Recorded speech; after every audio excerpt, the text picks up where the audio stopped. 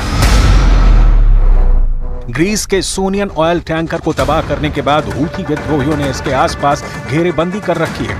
जैसे ही ग्रीस के oil tanker पर रेस्क्यू मिशन शुरू होगा, हूथी विद्रोही नए सिरे से हमला करने के लिए तैयार बैठे हैं। उधर यमन में हूथी लड़ाकों ने इजरायल के खिलाफ जोरदार प्रदर्शन किया। यमन में हजारों हथियार बंद हूथी विद्रोहियों ने झंडे बैनर के साथ इजरायल को बर्बाद करने की चेतावनी जारी की। नेतन्याहू का पूरा जोर हमास चीफ याह्या सिनवार पर लगा है। गाजा और खान यूनिस में आईडीएफ सिनवार के पीछे पड़ी है, मगर खामनेई तेहरान में बैठकर इजरायल के लिए नई मुसीबतें खड़ी कर रहे हैं। ईरान के सुप्रीम लीडर का वॉर प्लान इजरायल से 4 कदम आगे का है।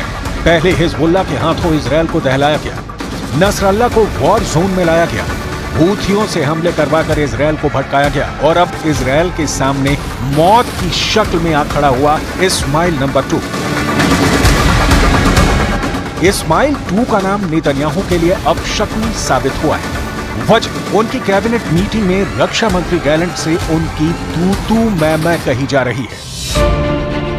बेंजामिन नेतन्याहू और रक्षा मंत्री योव गैलेंट के बीच जमकर बहस हुई है। 29 अगस्त को सिक्योरिटी के मामले में कैबिनेट मीटिंग के दौरान ये बहस हुई। दोनों नेताओं के बीच फिलाडेल्फी कॉरिडोर में इजरायली डिफेंस फोर्स की तैनाती को लेकर झड़प की नौबत आ गई।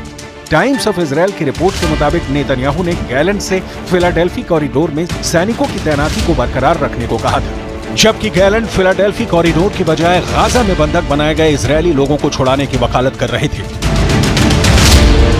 जोरदार बहस के बाद फिलाडेल्फी कॉरिडोर पर मंत्रियों को वोटिंग कराने की नौबत आ गई, जिससे भड़के नेतन्याहू ने साफ साफ कहा कि हमास हमारी शर्तों को मानने को तैयार नहीं, यानी समझौता नहीं होगा और ना ही बंधक छोड़े जाएंगे। उधर फिलाडेल्फी कॉरिडोर में इजरायली सैनिकों की तैनाती पर मिस्र भी भड़का हुआ है। फिलाडेल्फी कॉरिडोर गाजा और मिस्र बॉर्डर पर 14 किलोमीटर लंबा इलाका है। इसे सलाह अल दीन कॉरिडोर भी कहा जाता है। मिस्र और इजरायल के बीच 1979 के कैंप डेविड शांति समझौते के तहत इसे बफर जोन रखा गया।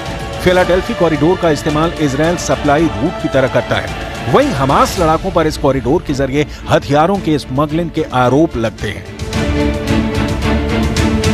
नेतन्याहू की कोशिश है कि हमास को हद में रखने के लिए फिलाडेल्फी कॉरिडोर को कंट्रोल में रखा जाए। जबकि हमास और हिजबुल्ला इस इलाके से इजरायल को खदेड़ने की कोशिश में है। आईडीएफ का ध्यान भटकाने के लिए हिजबुल्ला लड़ाकों ने लेबनान से जेनिन पर रॉकेट की बौछार की है। हिजबुल्ला के 40 रॉकेट धमाकों की पुष्टि इजरायल ने की है। हिजबुल्ला फाइटर नेतन्याहू की जिस धमकी के बाद उग्र हुए हैं उसे भी सुन लीजिए। नेतन्याहू की वार्निंग के बाद आत्मघाती ड्रोन और रॉकेट इजरायली फोर्स पर फटने लगे हैं। אנחנו מכים בחיזבאללה במהלומות מחץ מפתיעות. לפני 3 שבועות אנחנו חיסלנו את הרמטכ"ל שלו, היום סיכלנו את תוכנית התקיפה שלו, נסראללה בביירות וחמינאי בטהרן. צריכים לדעת שזהו צעד נוסף בדרך לשנות את המצב בצפון ולהחזיר את תושבינו בבטחה לבתיהם, ואני חוזר ואומר, זה לא סוף פסוק. नेतन्याहू ने जिस जंग को खत्म न करने का ऐलान किया उसका सबसे खूंखार लड़ाका अब सामने आया है। ये ईरान के सुप्रीम लीडर अली खामनेई का सबसे भरोसेमंद टॉप कमांडर इस्माइल कानी है।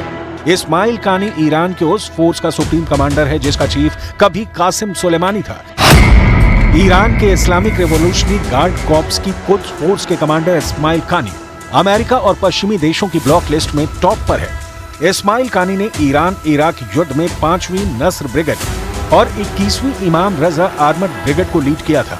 1981 में इजरायल कानी ने तेहरान की इमाम अली ऑफिसर्स एकेडमी सैन्य प्रशिक्षण लेने के बाद कुछ फोर्स ज्वाइन की। IRGC जनरल सुलेमानी ने इस्माइल कानी को 41वीं थरल्ला डिवीजन का कमांडर बनाया था। थरल्ला कमांडर रहते हुए इस्माइल कानी ने अफगानिस्तान, तुर्कमेनिस्तान और पाकिस्तान बॉर्डर की रखवाली की थी। साल 1997 में कानी को कुछ फोर्स का डिप्टी कमांडर बनाया गया।